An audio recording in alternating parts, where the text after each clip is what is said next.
Bonjour, je m'appelle Cyril Neveu. J'ai créé le triathlon de l'Alpe d'Huez en 2006. Le fait que l'événement soit convivial, c'était vraiment la priorité qu'on s'était donnée dès le départ. Je voulais vraiment que ça soit accessible à tous. Il est particulier parce que c'est en montagne et qu'il y a très peu de triathlons comme ça en haute montagne. Alors certes, il n'y a pas énormément de kilomètres, il y a 120 km en vélo. Par contre, c'est l'enchaînement d'écoles qui fait que la course est difficile. Et c'est ce caractère atypique qui attire les meilleurs, même ceux qui ont déjà atteint les sommets. Je m'appelle Frédéric Van Lierde, j'ai 39 ans, j'habite en Belgique et je suis triathlète professionnel.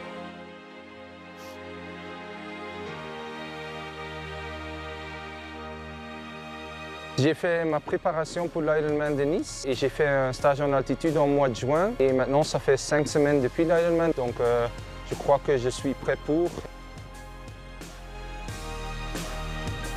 Ce triathlon, il ne fait pas part du circuit d'Ironman, mais c'est tellement mythique, l'Alpe d'Huez, ça parle quand même. Donc c'est quelque chose que je veux vraiment sur mon palmarès et c'est pourquoi j'ai choisi de faire l'Alpe Triathlon.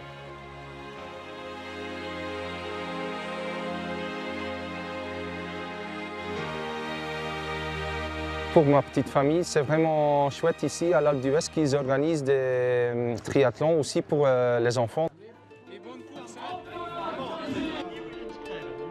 Le triathlon, c'est une histoire de famille, on partage.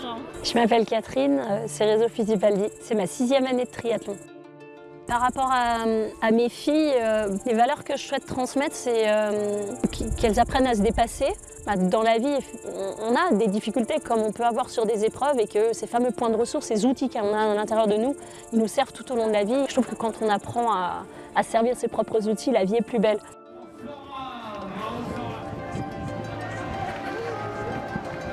Le triathlon de l'Alpe d'Huez, déjà c'est mythique. C'est magique. J'ai jamais grimpé les 21 virages de l'Alpe d'Huez, donc j'ai très hâte. J'ai envie en fait, j'ai vraiment envie de prendre le départ demain, donc je vais rentrer, préparer mes affaires et puis hâte de me lever demain matin.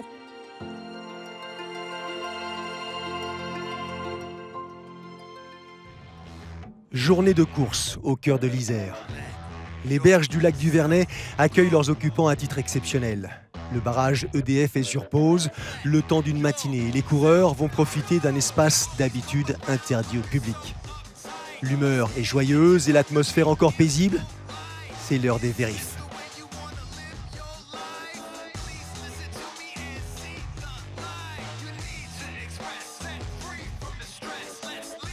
Je crois que tous les pilotes de Formule 1, vous avez une préparation physique qui est importante. C'est mon premier triathlon.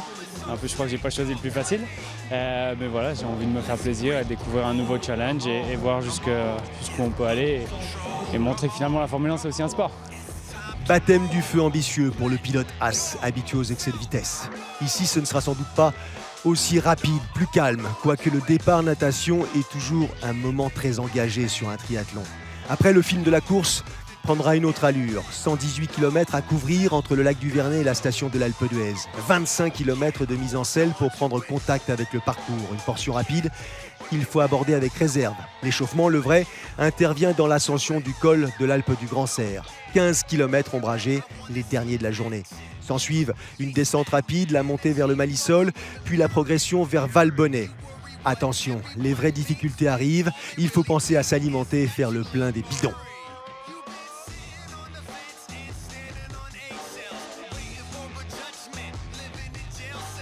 Premier coup de chaud, l'ascension du col d'Ornon, près de 20 km. La route n'est pas exigeante, mais le soleil peut faire des ravages. La montée se fait en plein cagnard et les coups de chaud sont légion au sommet d'Ornon. Derrière, rendez-vous avec la descente vers Bourdoisan. Elle réclame toute votre attention. Elle est rapide, sinueuse, voire dangereuse. La voilà, la cerise sur le gâteau. À la sortie de Bourdoisan, c'est parti. 14 km d'ascension, 7,9% de moyenne, 21 virages et des fleurs sur les bas-côtés de la route que vous dépassez les unes après les autres en prenant le temps de compter les pétales jusqu'au sommet. Je me sens ce matin un petit peu stressée. Ma maman et mes filles sont là, donc hâte de les retrouver sur la ligne d'arrivée. Maman, c'est la meilleure, je suis sûre, elle va gagner. Le stress est un ressenti commun à tous, amateurs comme professionnels. Un peu nerveux, mais j'ai vraiment envie de faire cette course. Il y aura une belle bataille, je crois, donc c'est bien ça. Fini de rire. Les visages se ferment et les regards balayent tout autour. Départ moins quelques minutes et les esprits sont au taquet. Alors avant de commencer le triathlon, je savais nager mamie, brasse, tête hors de l'eau. Je savais pas nager en fait. Je détestais courir et puis j'avais pas de vélo. Mais j'avais envie d'apprendre tout ça.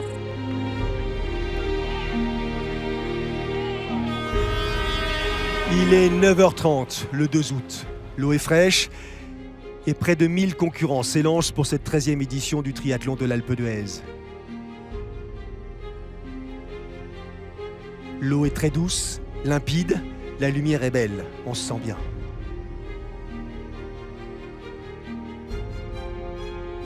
« 2200 mètres à effectuer, 2 boucles à réaliser. Tout autour de vous, les montagnes vous rassurent. Vous êtes en sécurité. Il faut seulement penser à soi, à sa progression. Respirer, placer ses mains, réaliser la ligne droite la plus directe possible. L'eau est très douce, limpide, la lumière est belle.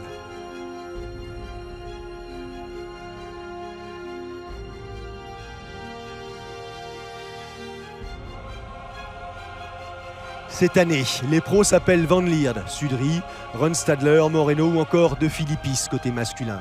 Bilam, Leicester, Bousserez ou Tondeur côté féminin. Et tout cela n'ont pas l'intention de faire du tourisme. Les ambitions sont affichées, accrocher l'Alpe d'Huez à son palmarès lui donne un certain relief. Nombre d'entre ces pros découvrent l'épreuve. Difficile de prédire l'avenir. D'ici la ligne d'arrivée, les obstacles seront nombreux et les surprises à envisager sérieusement. Sortie de l'eau pour les plus rapides, 2 anciens champions du monde en tête, belle promo. Sylvain Sudry, double champion du monde ITU en 2010 et 2016. Précède Frédéric Van Lierde, champion du monde Ironman en 2013. Pour moi, je suis un peu même niveau dans les 3 disciplines. Mais disons qu'aujourd'hui, le vélo, c'est le plus long, le plus important. Donc, il va falloir être très fort en vélo aujourd'hui. La goutte d'eau est de trop. Emma Bilam a le visage conquérant. La triathlète suisse fait partie de ceux qui foulent ces terres de transition pour la première fois. Elle devance Kari Leicester d'une poignée de secondes. Le ton est donné. Ces deux-là vont s'affronter et ne pas se lâcher.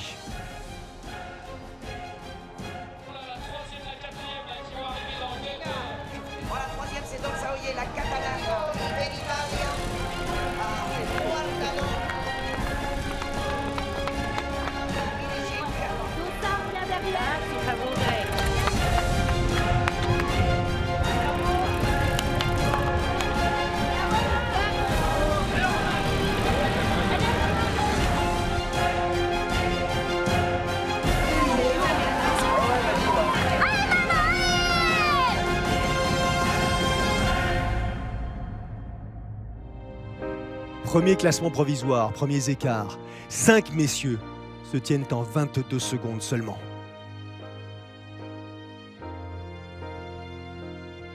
C'est parti pour le parcours cycliste. Dossard numéro 15, Baptiste Neveu. 7e position à la sortie de l'eau. Espoir sur cette distance et sur les pas de son père. Il est ici chez lui. Ses routes sont les siennes. Alors il a décidé de suivre les traces de son illustre papa et tente sa chance face aux meilleurs. Il a 19 ans et les gros bras s'en moquent. Van Lierde et Sudry attaquent l'ascension de l'Alpe du Grand Serre ensemble. Le rythme est infernal. Ces deux-là ont fait le choix d'asphyxier la concurrence dès les premières pentes. Choix calculé, mais pas sans risque pour autant. Même choix pour le duo Leicester-Bilam. L'Australienne et la Suissesse n'ont jamais inscrit leur nom au palmarès de l'épreuve. Kari Leicester a terminé 4e en 2015 et prépare l'Ambraman qu'elle remportera d'ailleurs quelques jours plus tard. Emma Bilam a cartonné en 2017 jusqu'à ce qu'une somme de blessures la force au repos. Elle espère un retour souriant et carbure au beurre de cacahuète.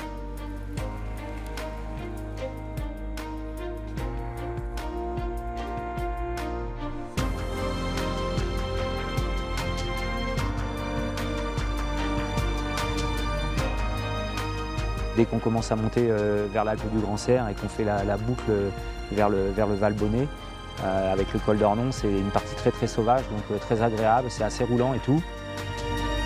Roulant, il n'en faut pas plus pour satisfaire Céline Bousserez. La Grassoise est championne de France de triathlon et de duathlon longue distance. Et comme à son habitude, revient sur la tête de course après une natation pénalisante.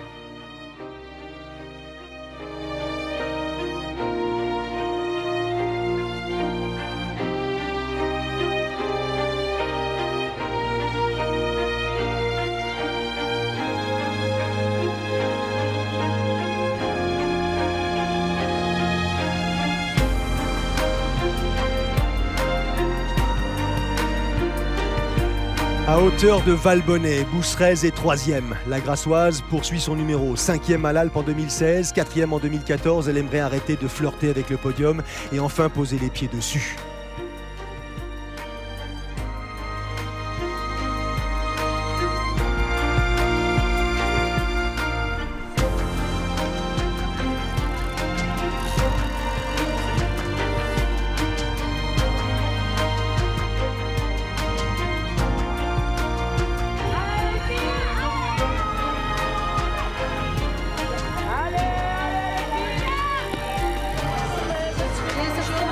Le faux plat là, juste avant d'arriver, terrible. Je préfère quand ça monte. Et là, voilà, c'était dur. En plus, en plein soleil, je sais pas combien de degrés il fait, mais 36 degrés sous abri et pas de quoi se protéger du soleil. L'ascension du col d'Ornon est le passage le plus chaud du parcours. tu vas voir la descente du col d'Ornon, elle est trop belle. J'ai hâte d'y aller.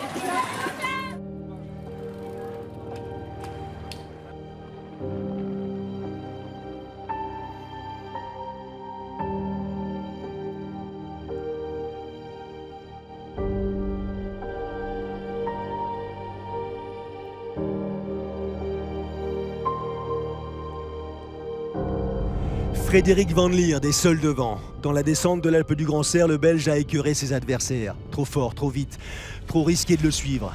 Sylvain Sudry a même chuté, mais a pris la décision de repartir et s'accrocher encore plus. Mais jusqu'à quand ?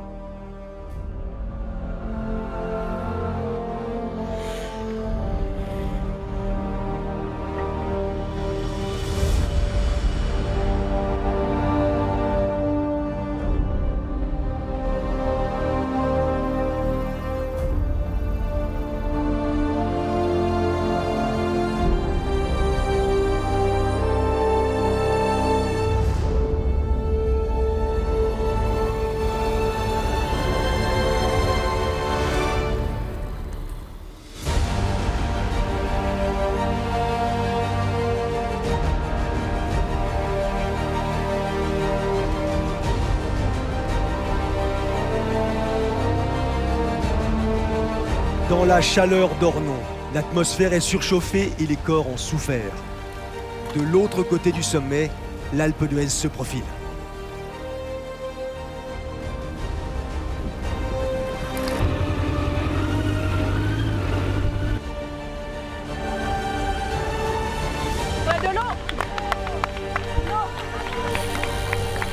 Emma Bilham est la première à atteindre cette partie du parcours. Elle possède à cet instant précis 1 minute 15 d'avance sur sa première adversaire, Carrie Lester, l'Australienne. Céline Bousserez, Alexandra Tondeur sont derrière à 2 minutes 30.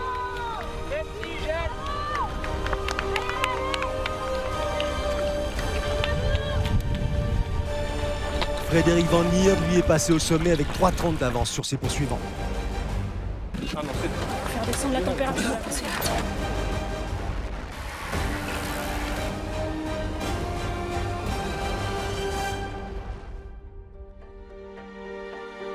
Vus d'en haut, ils ont la grâce d'un serpent qui ondule. Ils peuvent aussi avoir sa dangerosité. Les 21 virages, ça me fait un peu peur quand même parce que tu l'attaques seulement après 100 km de vélo et dans ta tête, tu sais que tu dois encore faire 20 km à pied dans la station. Bagarre, lutte, résistance, dépassement, souffrance. L'ascension de l'Alpe d'Huez offre une palette de sensations à celui qui s'y engage. Les 3 premiers kilomètres sont effrayants, 10% en moyenne. jusqu'à la gare d'Ennoisan et son clocher. Le bout du monde. La course peut se jouer en quelques coups de pédale seulement.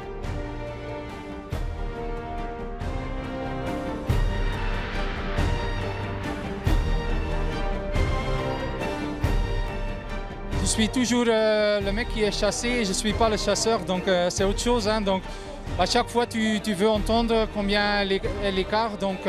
Mais bon, j'ai l'expérience depuis des années maintenant et ça m'a bien aidé aujourd'hui.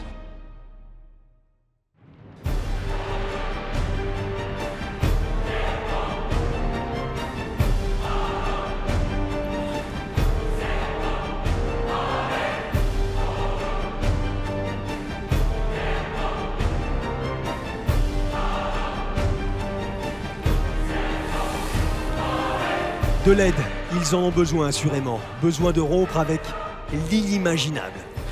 Ouais, super.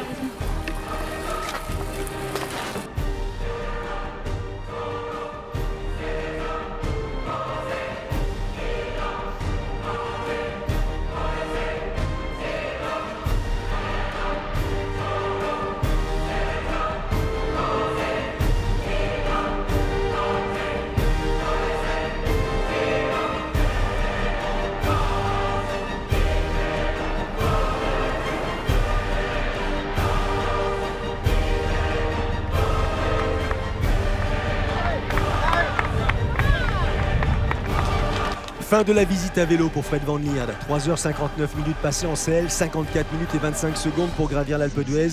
Le quintuple vainqueur de l'Ironman France a réussi son pari, se mettre à l'abri de la concurrence avant d'attaquer le semi-marathon. Sven Van Luyck, 3e en 2016, est à 3 minutes 50. 4e au sommet de l'Alpe, Timothy Van Houten est à 12 minutes, 3 minutes derrière Alberto Moreno, 15 secondes seulement devant Colin Arros et son vélo plaqué or. Emma Bilam pose pied à terre à son tour, 4h41 de vélo, 1h11 pour gravir l'Alpe d'Huez. En bonne santé la Suissesse, elle peut se rassurer et attaquer les 3 boucles du parcours pédestre. Deuxième à T2, Carrie Leister compte 1 minute 30 de retard sur Bilam et encore 2 minutes d'avance sur Alexandra Tondeur, la Belge, récente 6e des championnats du monde longue distance.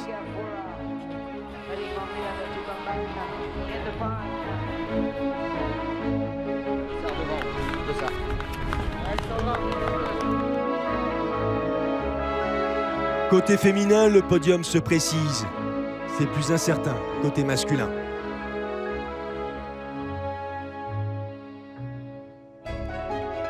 Eux, ils n'en sont pas encore là, mais touchent presque au but. Le principal, celui qui consiste à atteindre le sommet de cette foutue bosse. On s'accroche à tout, on s'entraide, on fait connaissance, on galère ensemble, mais on monte. Et jusqu'au bout, avec les ongles, s'il le faut.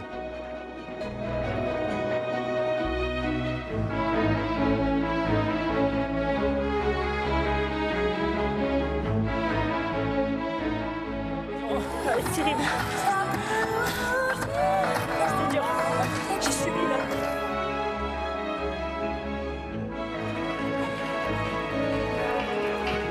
Faut encore se mettre en route maintenant. 2000 mètres d'altitude, 21 km, 3 boucles. Le triathlon de l'Alpe d'Huez est loin d'être terminé et pourtant, vous appréciez votre sort. Le vélo vous est sorti par les yeux. Alors fouler la route de Sarenne est un moment délicieux.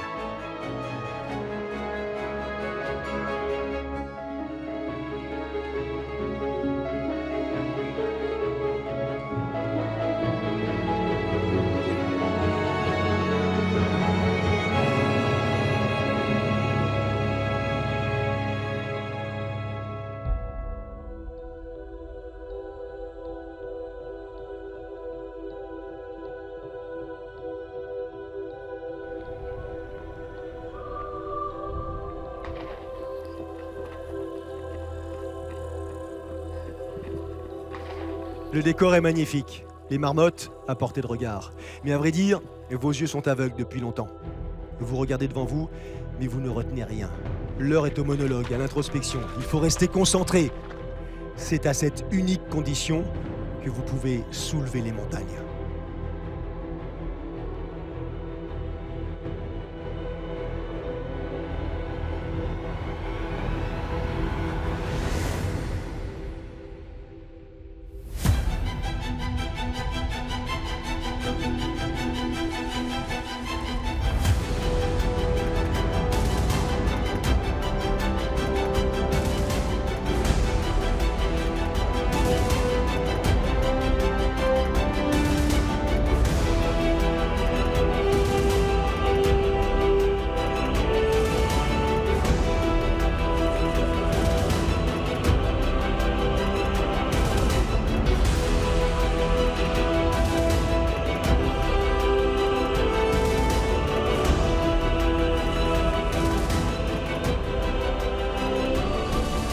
Alexandra Tondeur reprend Carrie Leister à un tour de l'arrivée. La jeune Belge est revenue foulée après foulée sur sa rivale australienne, récente vainqueur du Ventoux-Man. Encore 7 km avant la ligne d'arrivée.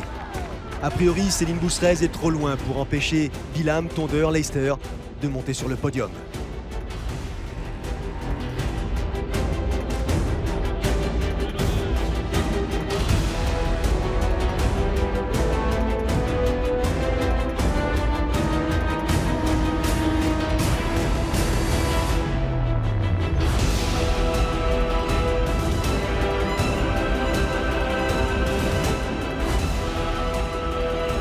C'en est terminé pour Frédéric Van Lierde. Le Belge remporte cette 13e édition du Tri de l'Alpe d'Huez avec un temps de 5h59 minutes et 54 secondes.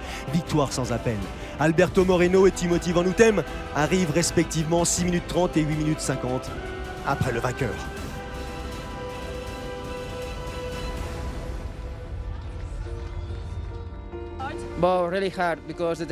Ça a été très difficile aujourd'hui, la température était très élevée. Sans doute une des journées les plus chaudes de l'année. J'ai souffert et cette épreuve a été terrible. Je suis très content parce qu'après la natation, j'avais un peu le sentiment que ce n'était pas ma journée aujourd'hui. J'ai cru que ce serait un jour dur. Et je n'avais jamais cru que je vais terminer 3e ici. Mais bon, je suis très content.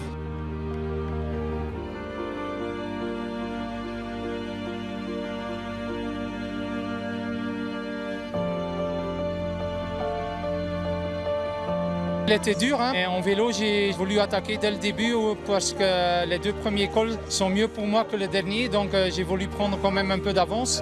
Et j'ai eu des moments durs, mais bon, je crois que tout le monde a eu des moments assez durs, hein. Et à pied, j'ai un peu géré parce que j'avais pas mal d'avance, donc je pouvais entendre les écarts. Donc la course à pied, c'était assez facile entre guillemets. Merci pour les guillemets, monsieur Van Lierde. 6h51 minutes et 21 secondes. Emma Bilam renoue avec la victoire après de longs mois de doute. La Suissesse a à peine le temps de profiter de sa victoire qu'Alexandra Tondeur arrive à son tour. 1 minute sépare les 2 femmes qui se congratulent dans l'aire d'arrivée. Carrie Leister, 3e, est déjà là.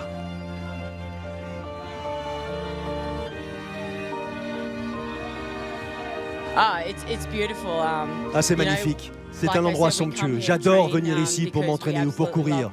Je suis fan de l'Alpe d'Huez. Cycling and triathlon, so it's a real pleasure to be here racing and training. Déjà, c'est une belle course, ça m'a fait super plaisir de la gagner. Et 2, j'ai vécu une année un petit peu compliquée parce que j'ai pas vraiment couru depuis une année où j'étais blessée. Et juste de pouvoir revenir à ce niveau-là, c'est quand même une belle récompense. Moi, j'ai vu que ça revenait pendant la 2e boucle à pied et moi j'avais vraiment mal. Et à un moment, j'ai pas pensé que ça allait passer. Mais je me suis dit, bon, pire, je finis 3e, j'aurais tout donné, j'aurais aucun regret. Je pense qu'elles étaient pas très bien non plus. Et ça a tenu et moi, j'y croyais pas. Maintenant, elle peut y croire, elle aussi. Catherine Fittipaldi foule la moquette bleue et le temps est suspendu. Encore 3 foulées et la réalité va surgir. Intense.